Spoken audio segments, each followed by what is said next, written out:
Okay, everybody, welcome to Fall Damages, or I guess really what's my Game of the Year 2015. I'll start out by saying that 2015 was a real whirlwind year, from games that I expected nothing out of, delighting me, to games I was confident I'd love living up to, and in some cases surpassing my expectations. This has been one of the best years for video games in recent memory. I generally don't put together top lists, partially because I regrettably don't finish as many games as I'd like to, and I've made it a goal of mine to actually complete most games that I start, which can be difficult considering there are so many games coming out all the time now, and I feel like I have to touch as many of them as possible. This year I managed to complete enough games that I thought it was worth it to sit down and talk about the ones that really stood out to me. Like I said, 2015 was a hell of a year, and there are a few items that made their way into the list that I wouldn't have expected at all. I'm going to try to not go into too much detail about each game, because my opinions about them have been on the internet in some form or another for a while, but without further ado, here are my top games of 2015. I guess there's going to be a little bit of ado here, because there are some honorable mentions that I want to talk about. While these games didn't quite squeak their way onto the actual Game of the Year list, there are a few games that I've found myself going back to a couple times throughout this year. The first one I want to talk about is Guitar Hero Live. I can hardly express how excited I am that the new Guitar Hero is as good as it is. The new guitar is really well designed and gives a similar feeling as when I played Guitar Hero for the first time many years ago. Having to relearn the intricacies of one of my favorite series that got stale over the years brought me a lot of joy, and I've had a ton of fun with this game. The FMV stuff is really dumb in a great way, but I wish that they'd recorded some of the stuff for songs that I actually care about. Truthfully, the entire time through the game's story mode, I was pretty disappointed with the track list. Luckily, the meat of the game, the Guitar Hero TV mode, is a great way to just pick up a guitar and play alongside music videos spanning a ton of different genres and artists. You can choose any song found in the GH Live tracklist, but doing so in this mode will cost you a song token, which, you guessed it, can be purchased with real money. Still, I find myself playing their would-be radio stations that just stream music non-stop and switch genres on the half hour. Guitar Hero is a great party game, and it's something that I've used to pick up and play for an hour or so consistently since it released. I'm so happy that Guitar Hero is great again, and even though it's not one of my games of the year, I thought it deserved to be talked about.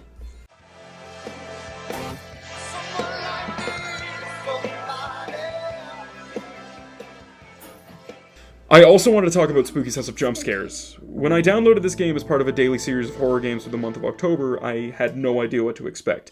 The game looked like it was going for a cutesy aesthetic, but the Steam page swore up and down that it was a horror game. It took a few rooms before I realized it, but Spooky's House of Jump Scares is one of the best horror games I've played in a while. It knows exactly what it is, and really doesn't strive to be anything more. It's referential, hitting on games like Silent Hill and Clock Tower, even making a Resident Evil joke every time you descend a floor, but the game wears its identity on its sleeve. Spooky's House, as its name implies, is filled with jump scares. Due to its randomly generated rooms and enemy variation, though, it manages to keep it mostly fresh until the end. Each assailant operates differently and requires you to approach them in a variety of ways. You may have to simply run away from some, but others require you stare them down until they disappear. While there are some enemies that I found unappealing to deal with, the game managed to keep surprising me right up until the end, introducing new mechanics and being unafraid to fundamentally change up what you were doing by way of adding a weapon and light puzzle elements. I may not be overly fond of what the game asks you to do in the very final rooms, but I give it credit for being as effective as it did for the duration of 1,000 rooms. It even manages to hit on a specific fear that I really thought was only a me thing. If you haven't played this game, it's free on Steam right now, and you should check it out. We did do a playthrough of it on the channel here, and you can check that out too.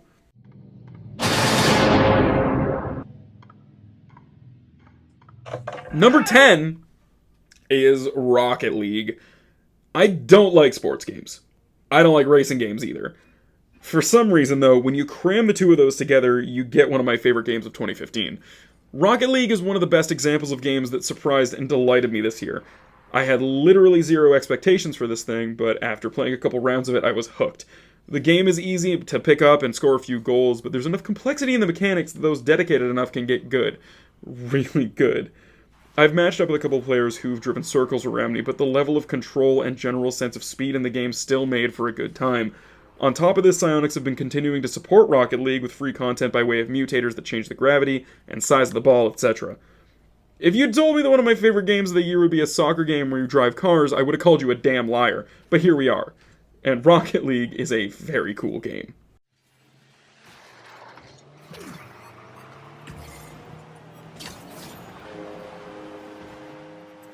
Number 9 is Until Dawn. At first, I wasn't too hot on Until Dawn. Maybe it was that its brand of satire wasn't quite meshing with my expectations, or maybe it was that I just wasn't altogether enjoying the Heavy Rain-inspired gameplay. Yes, Until Dawn is more iterative than inventive, but after playing through a second time, I came to understand what it was Supermassive Games was going for. If I was getting annoyed with a certain character's dialogue, it was because that was the writer's intention. Their skill shines through a great deal as they create characters that go through meaningful arcs, taking them from genuinely detestable to someone you actually cared about. The game hits on a variety of horror styles, evoking films like Scream, Saw, and The Descent, which is utterly satisfying for a horror fanatic like myself. The butterfly effect mechanic that would have decisions you make early on in the game affect aspects of the narrative later on in ways that could be minor or substantial was novel, and something you'd keep in the back of your mind for every decision you make. It's not often that I jump back into a game a second time immediately after completing it, but a second playthrough of Until Dawn showed me just how different two experiences could be. The game hits on any number of horror tropes, the acting and writing are stellar, and it even managed to get me a couple of times with its sparse use of jump scares.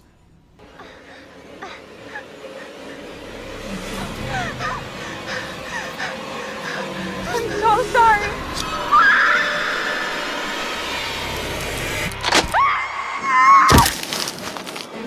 In at number 8 is Soma. Though I've never completed it, I've always had an appreciation for Amnesia: The Dark Descent. When I found out that Frictional Games was making a new horror game set in a sci-fi universe, I was all about it. I love horror, I love science fiction, so Soma seemed right up my alley. I intentionally kept myself in the dark, no pun intended, during the lead-up to the release of Soma, so the fact that the game takes place almost entirely underwater instead of in space, as was my tenuous understanding, is just one of the many ways the game would surprise me. Outside of the fact that the game is largely standard adventure fare, it has one of the strongest narratives of the year.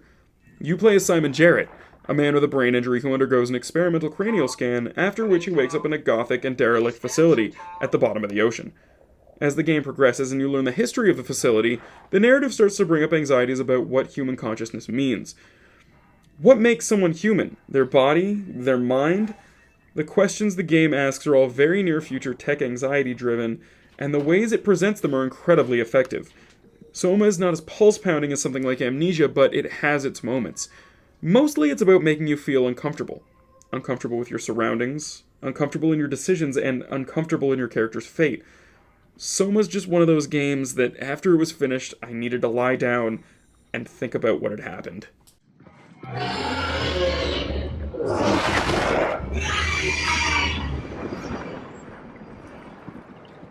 Number 7 is Assassin's Creed Syndicate. I've said this before, but I was about ready to call it quits with Assassin's Creed after last year's Unity. It seemed the games were going in a direction that I just wasn't interested in. I loved Black Flag, but even by the end of that game, I was running on fumes and had more or less lost interest. Then in walks Assassin's Creed Syndicate. The changes made to the game's mechanics, the grappling hook, combat improvements, and use of multiple protagonists made this not only one of my favorite game experiences of the year, but certainly my favorite Assassin's Creed game on the whole. The game just feels so much faster, more satisfying. Taking over London district by district is something that I've actually strived to do, and the culmination of gang fights after conquering different areas of the city were terribly cathartic. I love open world games, but I tend to run out of steam before they do. With Assassin's Creed Syndicate, though, I wanted to wring as much content out of it as I possibly could, and I had a great time with just about all of it.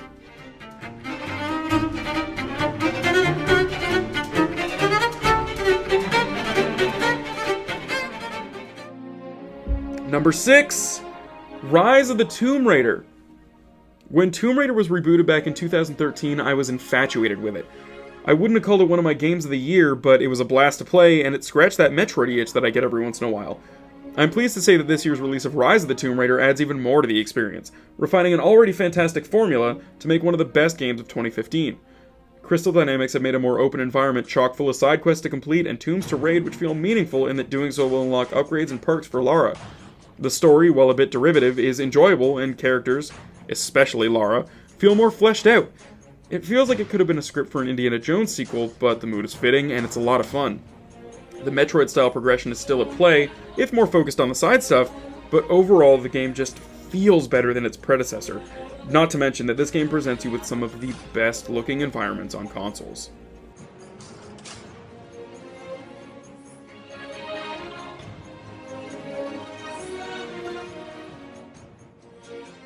Number 5, Layers of Fear. One of the biggest disappointments of the year to me was the cancellation of Silent Hills, the game teased by Hideo Kojima and Guillermo del Toro's spectacular PT from last summer. The playable teaser was an excellent proof of concept that used impossible space, some incredibly effective jump scares, and a healthy dose of mystery to make anyone with even a fleeting appreciation for the Silent Hill franchise excited for what was to come out of Silent Hills. While Silent Hills will most likely never see the light of day, PT has made waves in the world of horror, inspiring games like Layers of Fear. What Layers of Fear does, it does really well. It presents you with a house of an artist who has something of a creative block. As you move further and further through the house, things about his past are revealed, portraying him as a less than upstanding individual. The game's use of impossible space sets a horrifying atmosphere that's reminiscent to PT, though I would argue it's even better at keeping a pace while not falling into the trap of impenetrable puzzles that plague Kojima's horror teaser. I know they're aiming for different things, but I'll have to admit that my experience as a whole with Layers of Fear was a more enjoyable one. I'll say the same thing I did after playing through PT, though. I'll be immensely surprised if the team can manage to keep me as tense as they did for a full release, but I really hope they do.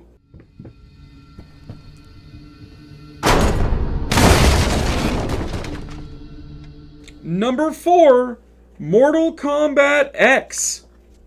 I love Mortal Kombat, so it came as no surprise to me that I loved Mortal Kombat X.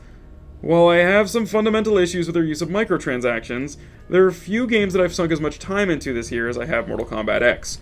The exclusion of the Challenge Tower for Mortal Kombat 9 and Injustice is kind of a bummer, but the replacements, which are updated as quickly as on the hour, do add some longevity. These gripes aren't enough to jeopardize this game's status as one of my favorite of the year, however, since it's one of the best looking and feeling fighting games I've ever played.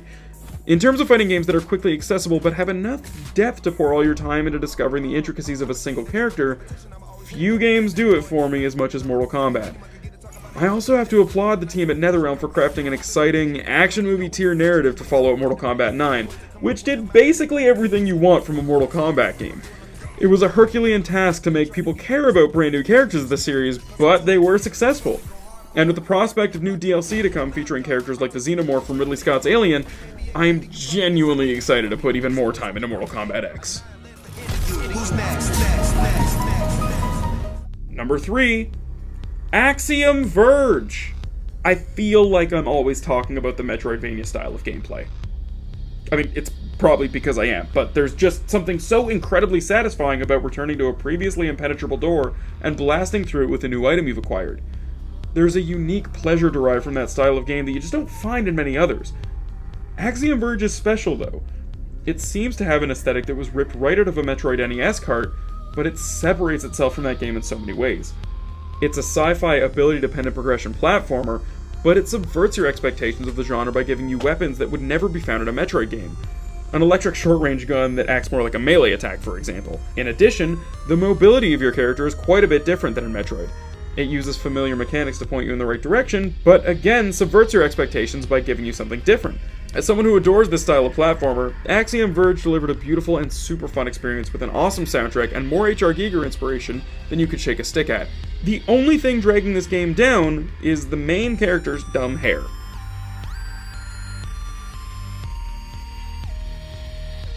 Number 2, Super Mario Maker. Super Mario Maker is a really special game. What it offers is something that I'm not generally into. Traditionally, I don't take pleasure in making my own levels in games. It's why I tend to stay away from games like Minecraft and Little Big Planet. But Super Mario Maker takes the idea of a level creator and makes it so much more. It's incredibly simple.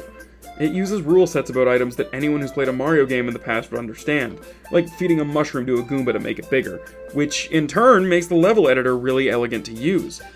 It divvies out different tile sets, items, and enemies intermittently as you spend time with the level editor, allowing you to get used to the objects you have at your disposal before gaining access to potentially more complex items and enemies. While the level editor is brilliant, for someone like me, this game offers something different.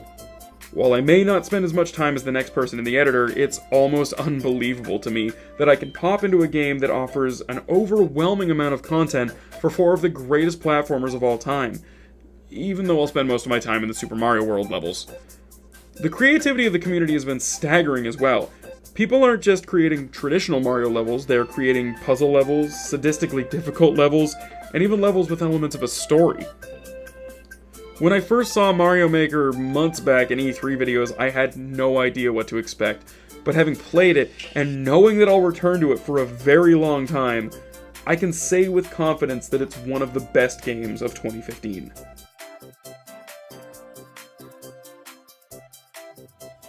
Number 1, and my top game of 2015, Metal Gear Solid 5, The Phantom Pain.